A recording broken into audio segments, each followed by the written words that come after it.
High young lady, তুমি কি ওই চৌরাস্তার দিকটায় থাকো? কাক ভোরে উঠে একটু হালকা জগিংয়ের সাথে ফ্রি হ্যান্ড এক্সারসাইজ করা গুঞ্জার বহুদিনের অভ্যাস। আজও সেই মতোই ওর রোজ নামচার কোনো হেরফের হয়নি। ওয়ার্কআউটের পর একটু রিল্যাক্সই করছিল গুঞ্জা। ঠিক তখনই পিছন দিক থেকে কথাটা ভেসে আসে। ও ঘাটটা ঘুরিয়ে দেখে একজন 50 ঊর্ধ্ব মহিলা, বেশ সম্ভ্রান্ত ঘরের, সেটা দেখেই বোঝা যাচ্ছে। পোশাকে আভিজাত্যের ছাপও স্পষ্ট, চোখে দামি রিমলেস চশমা। উনিও মর্নিং ওয়াকেই বেরিয়েছিলেন, সেটাও ওনাকে দেখেই বোঝা যাচ্ছে।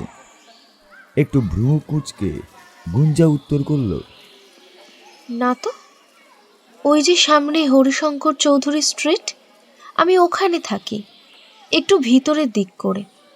কিন্তু কেন বলুন তো? ভদ্রমহিলা বেশ আলাপি মিষ্টভাষী মানুষ।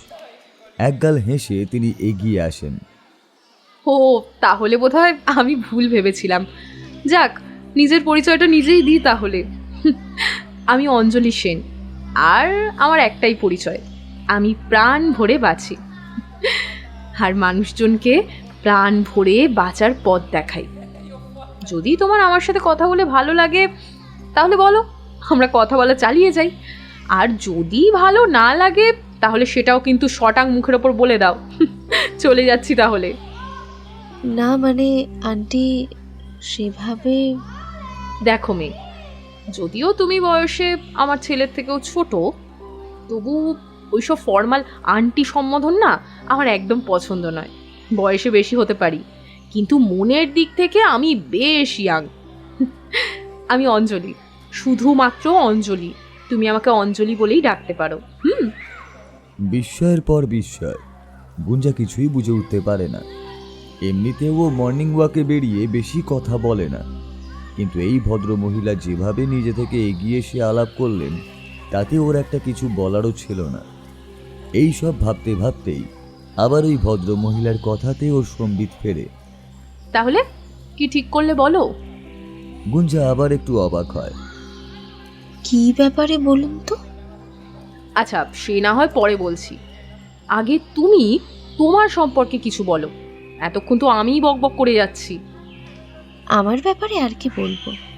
আমি খুব সাধারণ একটা মানুষ, অফিস টাইমে শিয়ালদহ প্ল্যাটফর্মের ভিড়ে হারিয়ে যাওয়া একটা মেয়ে। সকালে উঠে থেকে নিজের মধ্যে নিজেকে খুঁজে বেড়াই, আর খুঁজতে খুঁজতে রাত হয়ে যায়। ক্লান্ত শরীরটাকে বিছানায় শুইয়ে আবার আগামীকালটার জন্য নতুন উদ্যমে অপেক্ষা করতে থাকি। এটাই আমি, এটাই গুঞ্জন বোস। সবাই ভালোবেসে বলে গুঞ্জা। অঞ্জলি কিছুক্ষণ ওর দিকে তাকিয়ে থেকে বলে, কিন্তু তুমি মানে তো তোমার একাডেমিক রেজাল্ট, তোমার বায়োডাটা, তোমার কোয়ালিটি, তোমার কেরিয়ার, তোমার কাছে সেগুলোর কোনো দাম নেই? গুঞ্জা মাথা নাড়ে, আর অঞ্জলি অবাক হয়ে যায়। কি বলছো? আজকে জেনারেশনের একজন ব্রাইট রিপ্রেজেন্টেটিভ তুমি। তুমি বলছো রেজাল্ট, সার্টিফিকেট, কেরিয়ার এইসব ফালতু? না, তা তো বলিনি, ওগুলোও দরকারি, কিন্তু ওগুলোই তো আমি নয়। ওই যে দেখুন, ওখানে 3টে বাচ্চা ছেলে মেয়ে খেলা করছে, আর্থিকভাবে খুব পিছিয়ে পড়া কোনো ফ্যামিলি থেকে আসে, রোজই আসে। ওরা আমাকে দিদি বলে ডাকে। ওদের সব অভাব অভিযোগ বলে। ওরা আমাকে খুব ভালোবাসে। আমি হাতে করে যখন যা পারি ওদের জন্য আনি, কিন্তু বিশ্বাস করুন, ওরা আমাকে কোনো দিন জিজ্ঞেস করেনি আমার ফাইনাল সেমিস্টারে কত পার্সেন্টেজ এসেছিল, আমি কেন এখনো ভালো একটা চাকরি পাইনি। আমার কাছে আমার নিজের মানুষ এরাই, যারা আমাকে আমি যেমন সেই রকমভাবে ভালোবাসে। আমি যেরকমটা হতে পারিনি সেটা ভেবে আমাকে দূরে সরিয়ে দেয় না। অঞ্জলি বুঝতে পারে এই মেয়েটার 5 জন কেরিয়ার ওরিয়েন্টেড ইয়াং লেডি নয়।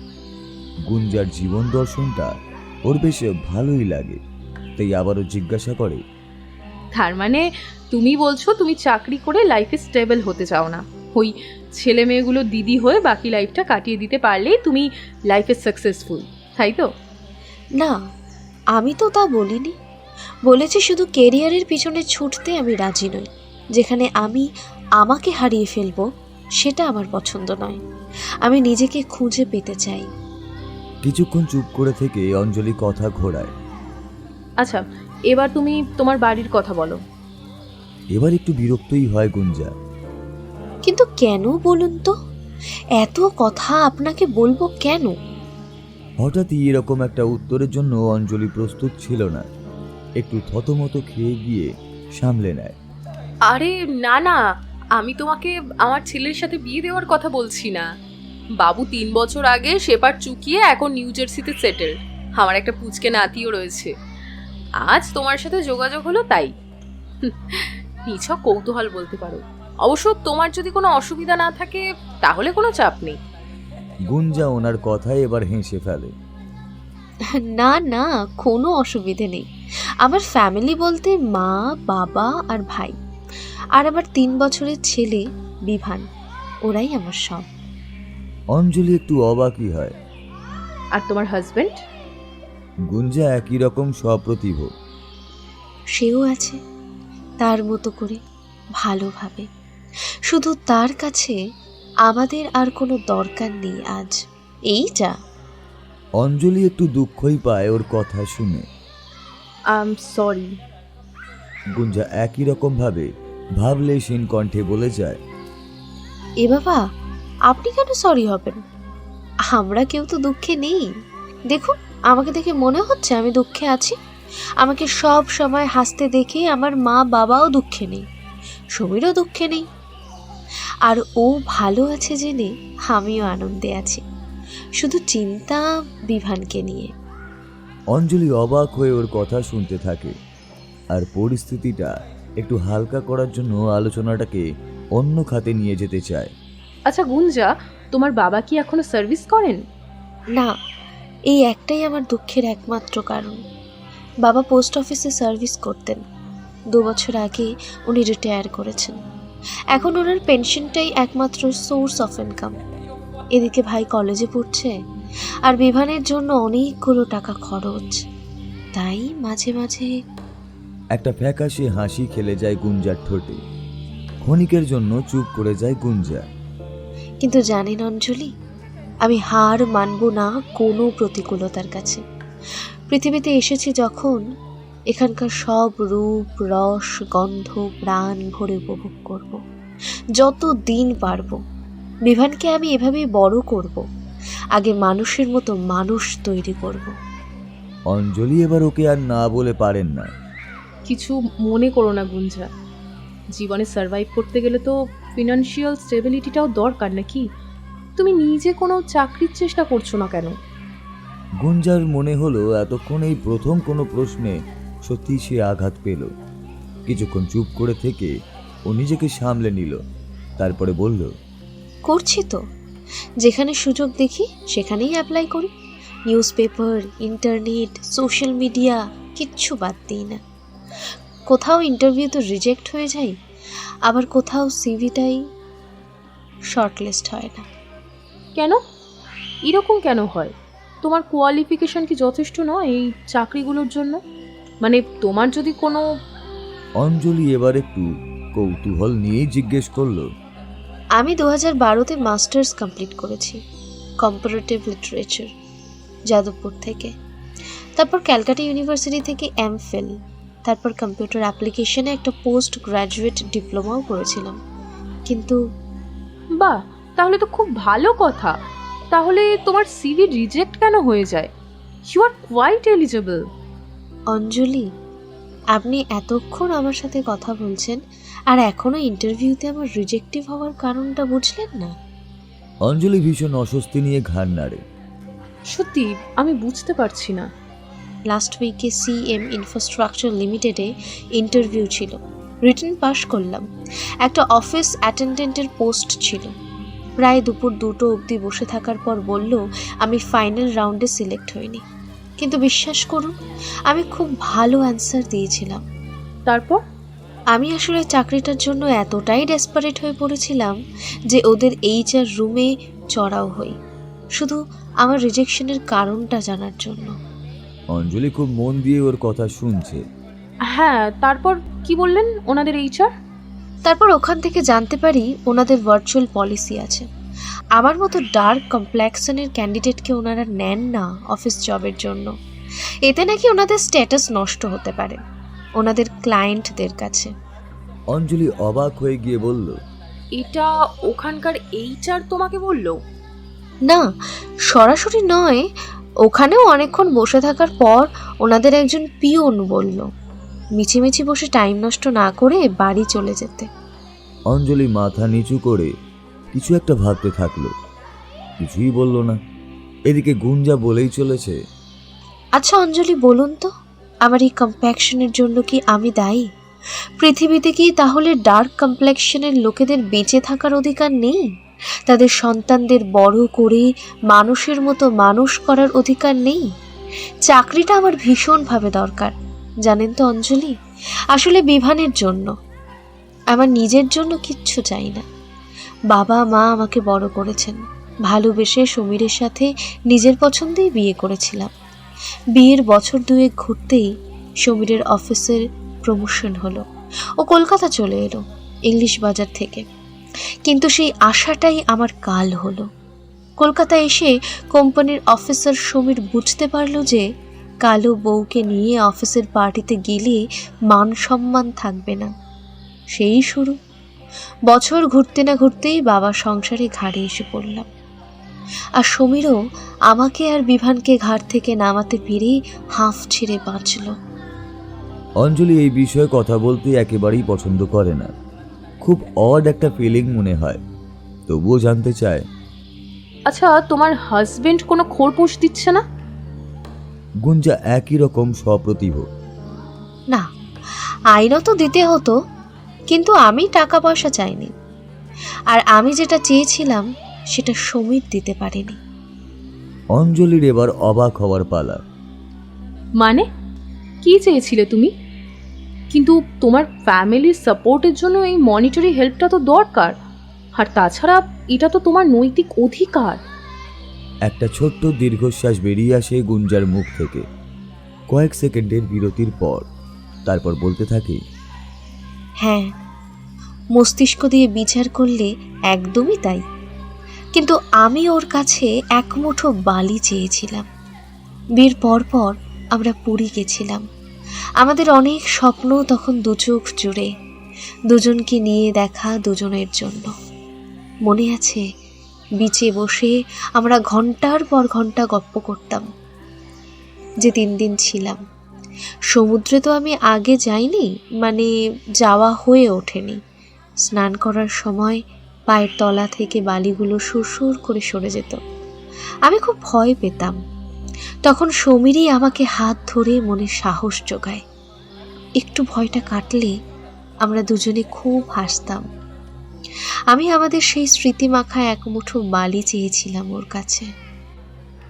জানেন অঞ্জলি, ভয় কেটে যাওয়ার পর আমি পরের ঢেউটা আসার জন্য অপেক্ষা করতাম। কিন্তু সত্যি যখন ঢেউটা এলো, কোথায় হারিয়ে গেলাম। অঞ্জলি খুব মন দিয়ে ওর কথা শুনতে থাকে। আমি সমীরের থেকে আরও একটা ক্ষতিপূরণ চেয়েছিলাম, কাঞ্চনজঙ্ঘার দিক থেকে বয়ে আসা এক মুঠো ঠান্ডা বাতাস।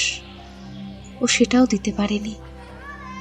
না, বিয়ের পর কাঞ্চনজঙ্ঘা আমি যাইনি, তবে যাওয়ার খুব ইচ্ছে ছিল। গেছিলাম অনেক ছোটবেলায় বাবার সাথে। কিন্তু কাঞ্চনজঙ্ঘা আমার চোখে আজও অমলিন। সূর্যোদয়ের সময় সেই স্বর্ণাভ কাঞ্চনজঙ্ঘা, হালকা হিমেল হাওয়া, আমি আজও চোখ বুজলে তাকে স্পষ্ট দেখতে পাই। সমীর আমাকে বলেছিল আমাকে নিয়ে যাবে, কিন্তু তার আগেই এমন একটা হাওয়ার দমক এলো, আমরা সবাই ছিটকে গেলাম। তাই আর হয়ে ওঠেনি। অঞ্জলি বোঝে এই মেয়ের কাছে জীবন মানে বেঁচে থাকা, ভালোভাবে থাকা নয়, ভালোবেসে থাকা। ওর প্রতিটা কথার থেকে গুঞ্জার ভিতরের গুঞ্জার একটা ছবি আঁকার চেষ্টা করে অঞ্জলি। গুঞ্জা একটু চুপ হয়েই যায়। অঞ্জলি কিছুক্ষণ চুপ করে থেকে তারপর বলে ওঠে, কিন্তু পুরী বা দার্জিলিং যাওয়া কি এমন বড় কথা? ওভারনাইট জার্নি, আজ বললে কালকেই পৌঁছে যাওয়া যায়। গুঞ্জা মাথা নিচু করেই বসে থাকে। তারপর বেশ অস্ফুট কণ্ঠে বলে, না অঞ্জলি, সেটা আপনার কাছে। বৃদ্ধ রিটায়ার্ড বাবার টাকায় রেশন দোকান থেকে চাল গমের লাইনে দাঁড়িয়েই আমার দিন কাটে, আর রাত্রিগুলো স্বপ্ন দেখে।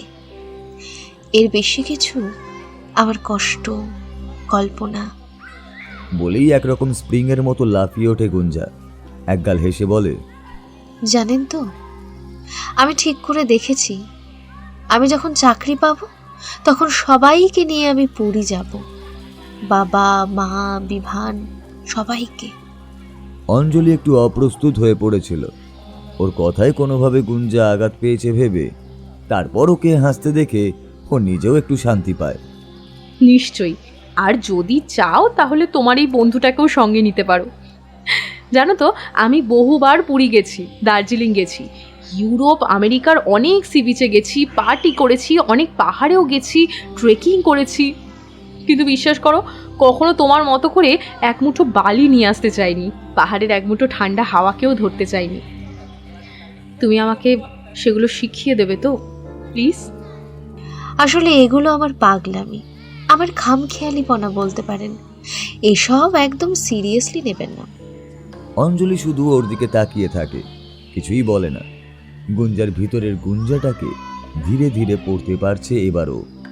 ওদিকে গুঞ্জা হেসে হেসে বলেই চলেছে, ঠিক আছে অঞ্জলি, আমি আপনাকেও আমার টিমে নেব। আপনার মতো 5 স্টার হোটেলে আমি হয়তো রাখতে পারবো না, কিন্তু কাঞ্চনজঙ্ঘার হিমেল হাওয়া আমি আপনাকে বুক ভরে দেব।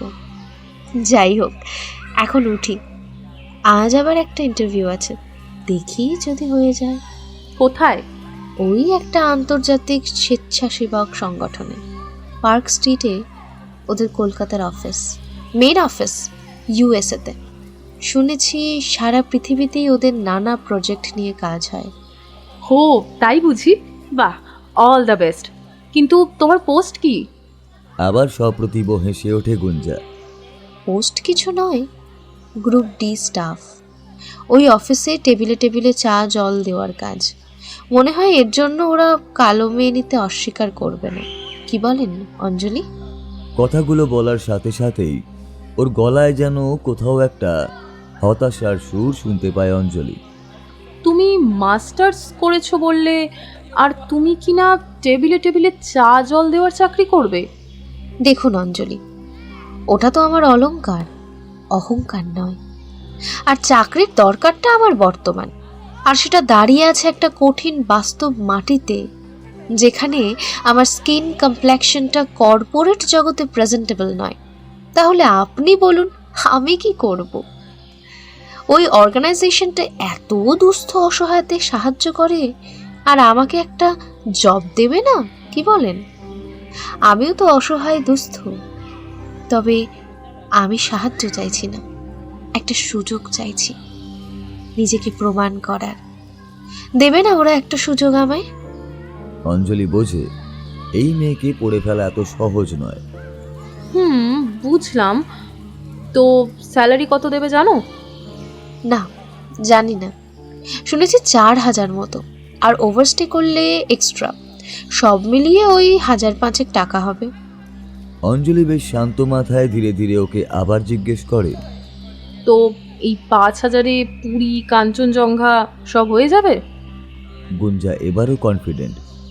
না, তা হবে না, তবে রেশন দোকানের চাল গমের দরকারটা একটু মিটবে, আর বিভানের জন্য অল্প কিছু সেভিংস করব ওর পড়াশোনার জন্য। অঞ্জলি গম্ভীর হয়েই বসে থাকে, কিছু বলে না। সত্যি ও জানে না এই মেয়েকে কি বলা উচিত। তবে গুঞ্জা এবার তাড়া লাগায়, ওকে উঠতে হবে। কথায় কথায় প্রায় 15 মিনিট লেট হয়ে গেছে ওর শিডিউলে, আর অঞ্জলিও উঠে পড়ে। শেষবারের জন্য অঞ্জলি বলে, শোনো গুঞ্জা, তুমি না আজকে এই ইন্টারভিউটা দিতে যেও না। এই পোস্টটার জন্য তো ক্লাস 8 পাস ক্যান্ডিডেটরা অ্যাপ্লাই করবে। তুমি গেলে ওনারা জবটা পাবে না। কিন্তু আমার যে জবটা দরকার, ভীষণ দরকার। ঠিক 2টোর সময় তুমি ওই অফিসেই যাবে। ওখানকার office communication and media control ম্যানেজারের পোস্টটা ভ্যাকেন্ট আছে। তুমি গিয়ে ওদের HR হেড মিস সুমনার সাথে দেখা করবে। তোমার নামটা গিয়ে বলো, ব্যাস, আর কিচ্ছু করতে হবে না। যা বলার আমি সুমনাকে বলে দেবো। কিন্তু অঞ্জলি একরকম ওকে থামিয়ে দিয়েই বলে চলে, দেখো, স্যালারি হিসেবে তুমি মাসে 40,000 টাকার মতো পাবে। আদার্স ফেসিলিটিস সুমনাই তোমাকে বলে দেবে। আশা করি তোমার যোগ্যতা অনুযায়ী স্টার্ট আপের জন্য সেটা একেবারেই ঠিকঠাক। তারপর তোমার কাজ দেখে আমরা তোমার স্যালারি ঠিক করব, কিন্তু সেটা 1 বছর পর। গুঞ্জার চোখগুলো বিস্ময়ে ভরা। আবার কিছু একটা বলতে যায় ও, কিন্তু ও বুঝতে পারে আবেগে ওর গলাটা ধরে এসেছে। আমার সাথে তোমার আজ হয়তো দেখা হবে না। আমি আজ রাতে ইউএসএ চলে যাচ্ছি, তাই সকালে দিল্লি যাব, সেখান থেকে সিঙ্গাপুর হয়ে ইউএসএ। নেক্সট উইকে ফিরে তারপর দেখা হবে, ঠিক আছে? তুমি কিন্তু তার মধ্যে কাজগুলো বুঝে নিও, সুমনা তোমাকে সব বুঝিয়ে দেবে। গুঞ্জা আনন্দে প্রায় কেঁদে ফেলে। হাতগুলো জোর করতে চায় নিজের অজান্তেই, সাথে সাথেই অঞ্জলি ওর হাতগুলো ধরে নেয়। কি জানো তো গুঞ্জা, এখনো কিছু অর্গানাইজেশন আছে যারা মানুষের বাইরেটা না দেখে মানুষের ভেতরটা দেখে। যাই হোক, তুমি কিন্তু টাইম মিস করে ফেলো না। নিজের একটা কার্ড গুঞ্জার হাতে দিয়ে অঞ্জলিও উঠে পড়ে। দুপুর 12:30টায় ওর ফ্লাইট, দিল্লি যাওয়ার। গুঞ্জা একভাবে তাকিয়ে থাকে 50 ঊর্ধ্ব ওই মহিলার রাস্তার দিকে। হাতে ধরা শুধু ওনার কার্ডটা। গুঞ্জা দেখে তাতে লেখা Mrs Anjali Sen, managing director, Asia Pacific. তারপর সেই অর্গানাইজেশনটার নাম, যেখানে আজ 12টার সময় গুঞ্জার ইন্টারভিউ আছে, গ্রুপ ডি স্টাফের জন্য। গুঞ্জা তাকিয়ে থাকে অঞ্জলির চলে যাওয়ার রাস্তাটার দিকে। ওকে একটু পরেই একটা পথ চলা শুরু করতে হবে। ও প্রস্তুত তার জন্য, শুধু মনে একটা প্রশ্ন রয়ে গেল, তাহলে এতক্ষণ কি ওর ইন্টারভিউই চলছিল একেবারে ওর অজান্তেই?